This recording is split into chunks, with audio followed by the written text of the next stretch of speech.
Welcome to the Fat Cats Rugby podcast, bringing you candid rugby conversations, great interviews and insights into Ugandan rugby, and a touch of rugby in Africa and the world over. Fat Cats Rugby podcast is a product of Fat Cats Media brand for all your audio-visual content needs and equipment hire. Hope you enjoy this episode.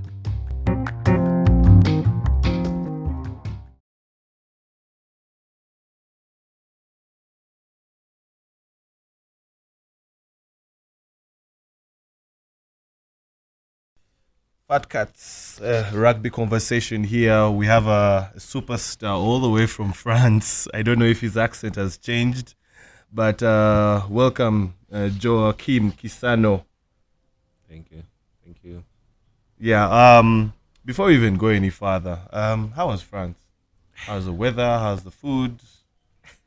France was nice. The only thing which we suffered a lot was weather. It was hot. Call it summer.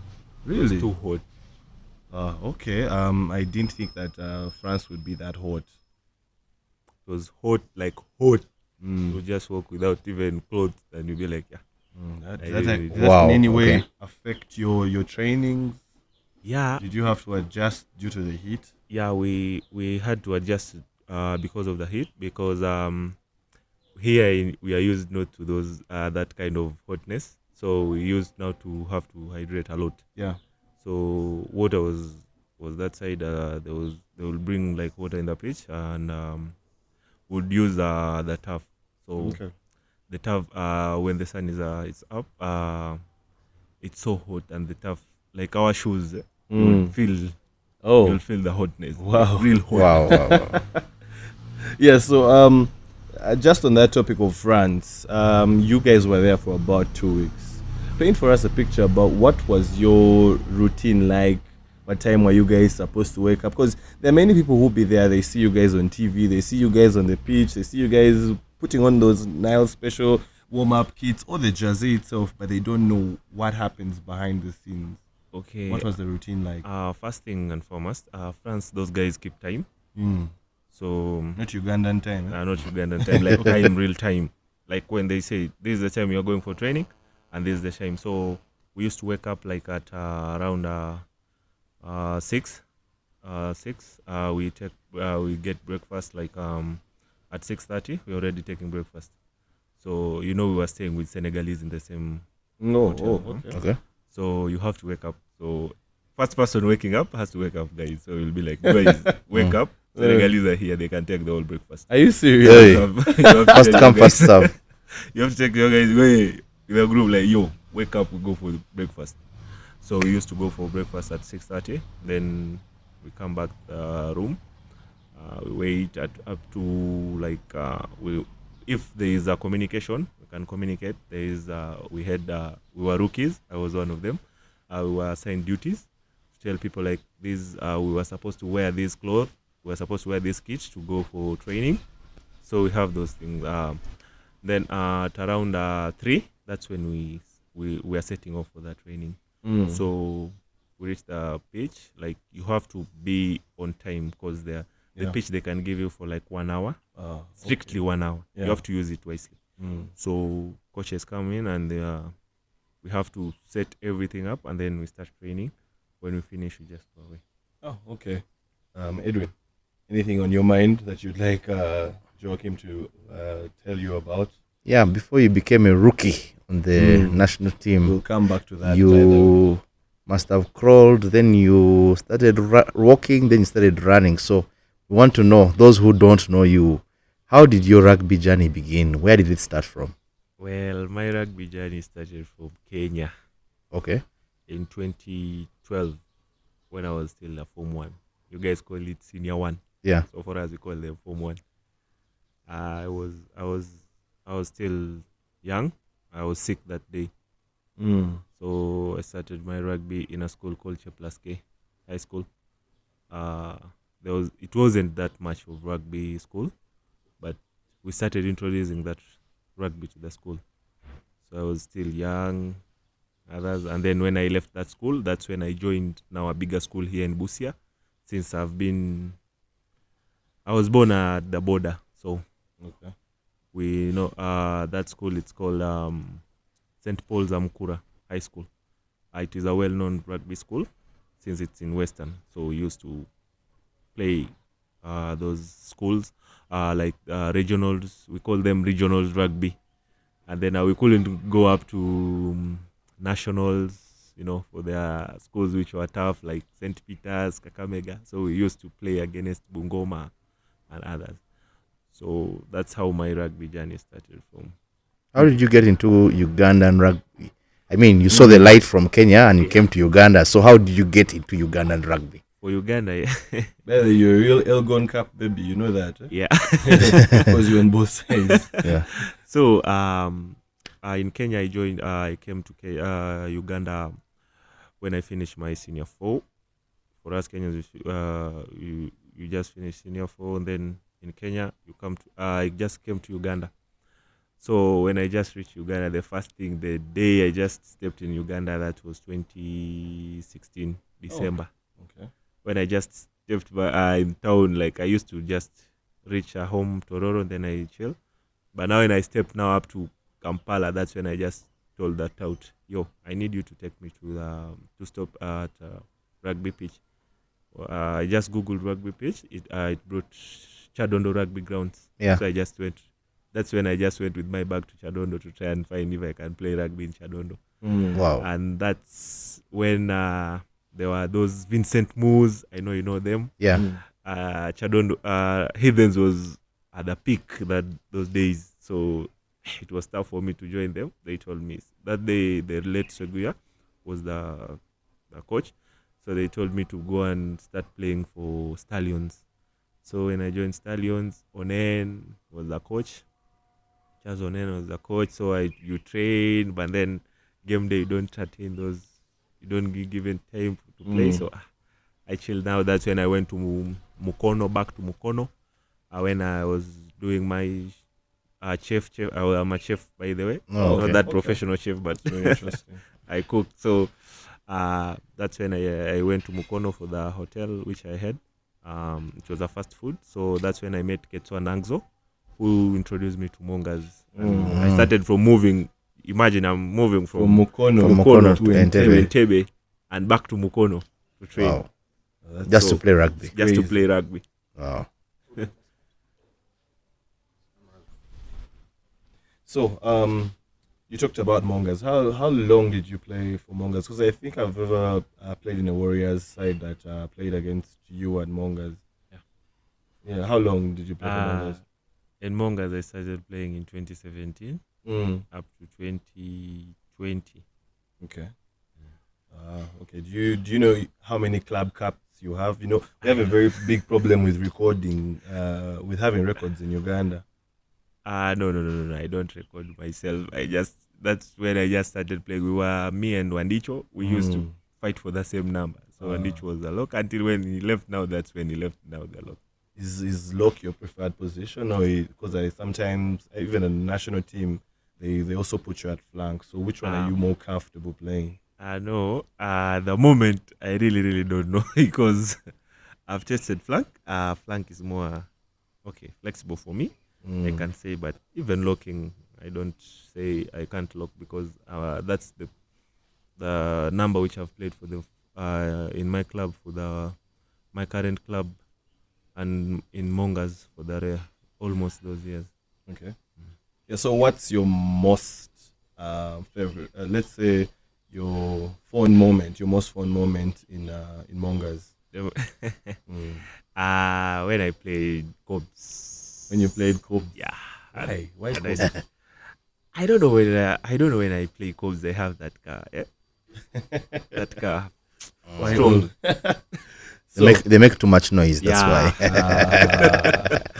But not that when you play a big club, you want to be even. I'm in a big club, so this is a big club. These are really okay. Let's show each other. Okay. So the transition to Heathens, how did that happen? Were there any other clubs you had conversations with, or it was just straight, I want to go to Heathens? Yeah, there were a lot of clubs which I was talking.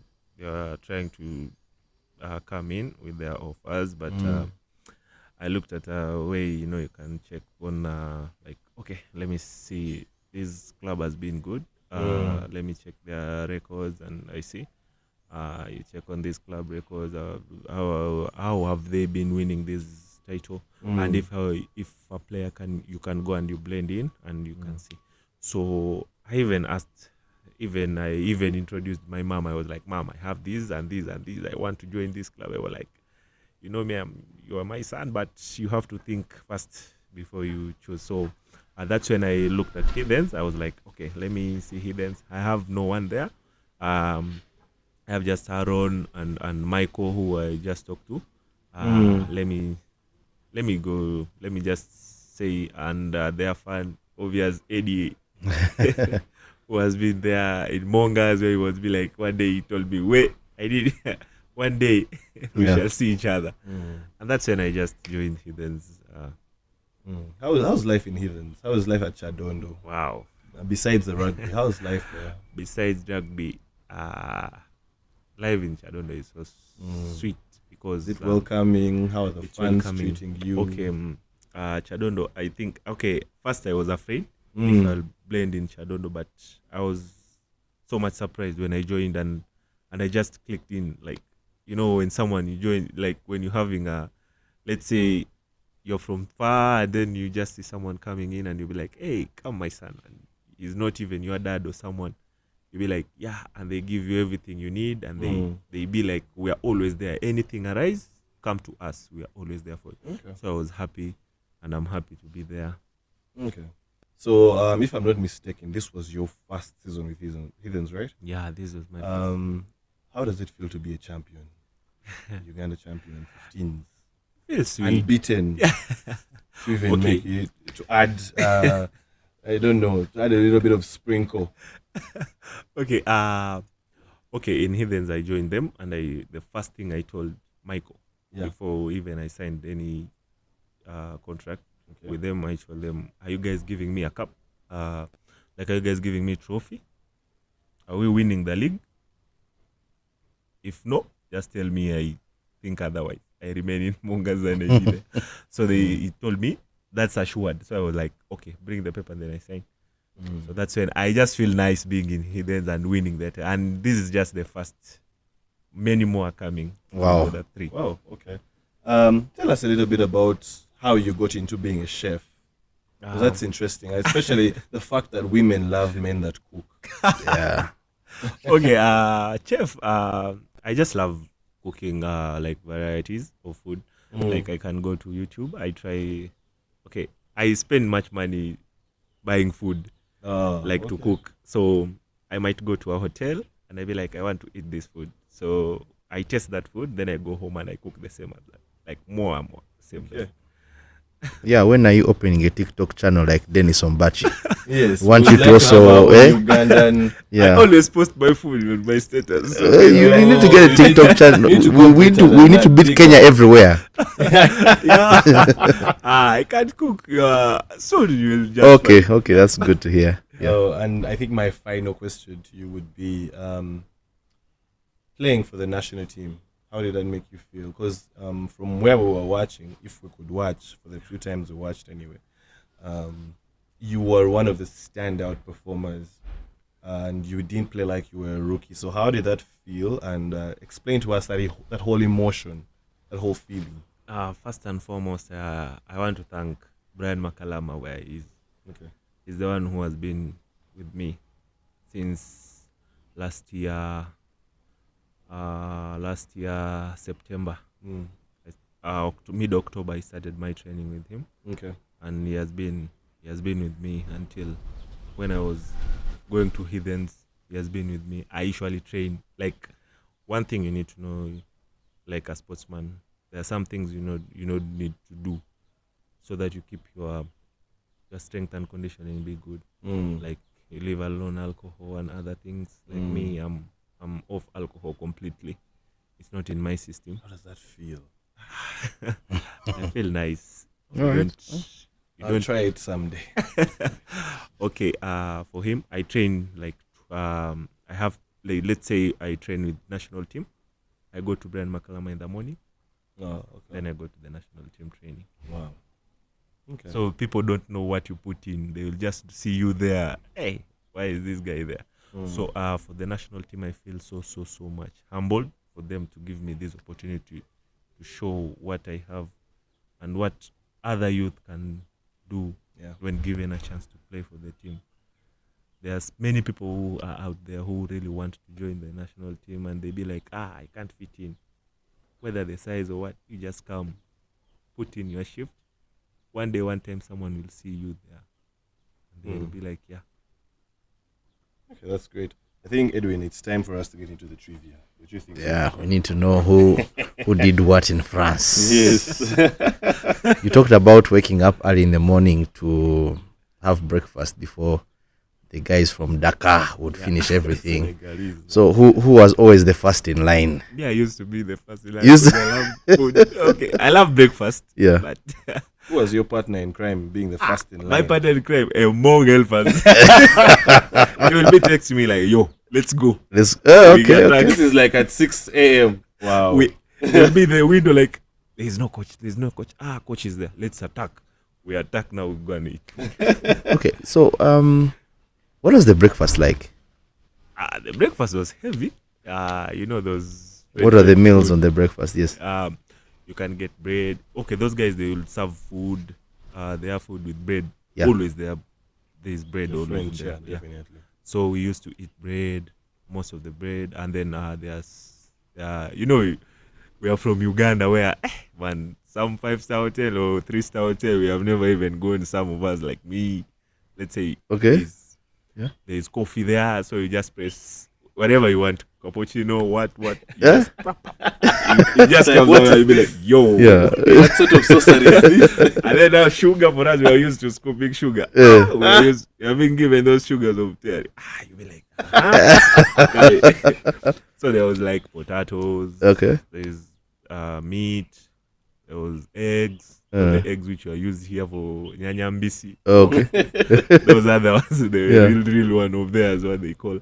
So, and then we used to just eat those varieties. But Oh, that's most of it nice. bread. Who was the big egg eater in the team? Who ate the most eggs? Not Didi. Man, Didi. Didi.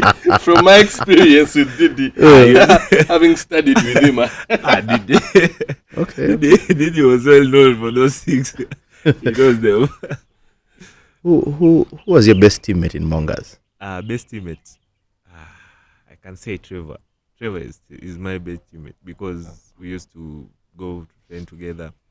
He will push me. He will tell me, man, today you played well. Today you have not played well, and I'll keep it in mind. Yeah. And who is your best teammate now on Heathens? In Heathens, there are a lot of people now. Name 3. But let me say first, Scott will come and tell me, Kim, we are going to this game. You have to do this and this and this. Then me, I will secure this side. Okay. Aro will tell me, I'm going to pass the ball this side, so be sure of getting it. And now when you go to Michael will tell you, he'll just call you in the morning, like, are you ready? Yeah, I'm ready. He'll tell you now, I need you this and this and this. And that, Okay. Who did you tackle first in the game against Kenya in France? Do you recall? In France, it was some big guy. I don't know. Then the second one was Kolo. I didn't want that guy to score them against. So before you play a game, Heathens or national team, which song would you want to listen to before you get on the pitch? Before I get on the pitch, I usually have my playlist. First, I put my playlist while I'm at home. I wake up, then I pray. After I pray, I cook my food. I eat in the morning. I eat posho. Yeah. With silverfish. Okay. Wow. Yeah. So Interesting. I eat posho with silverfish. Mkene. So I eat it. Then I start with gospel. When I see those gospel songs, the hill song, then it just motivates me. Then I go to Kenya, and then I finish with the Ugandan song. The Ugandan song, it's of course for the Heathens. That Front line. Yeah, front line. So I be like I'm the front line. Even that game of Heathens of France. Yeah. I was putting that front line because I knew I'm in the front line and I'm going to do it. Well, Ruben, that's a wrap. Yeah. It's a wrap. Thank you for gracing us with your time. All the best on Saturday. I don't know if you're going to play. They have not yet given us the lineup, but we hope to see you against Zimbabwe on Saturday, and hope you get more caps. Are you ready for the game? I'm taking Michael's place now. I'm asking, are you ready? Yeah, I'm ready for the game. What should we expect from you? What you know me, I want to be the one day when someone be like meet me somewhere and be like, yeah, this is Kim or this is Chisano, the one who plays for Heathens and the national team. Who really I want to be like him, like the way I used to be like, I want to be like Michael. You see, the guy is a bit, the age is going, but even coach, you see. Yeah. So I want to be like them. So. Wonderful. All right. All the best, Joachim. Thank you. Cool. All right.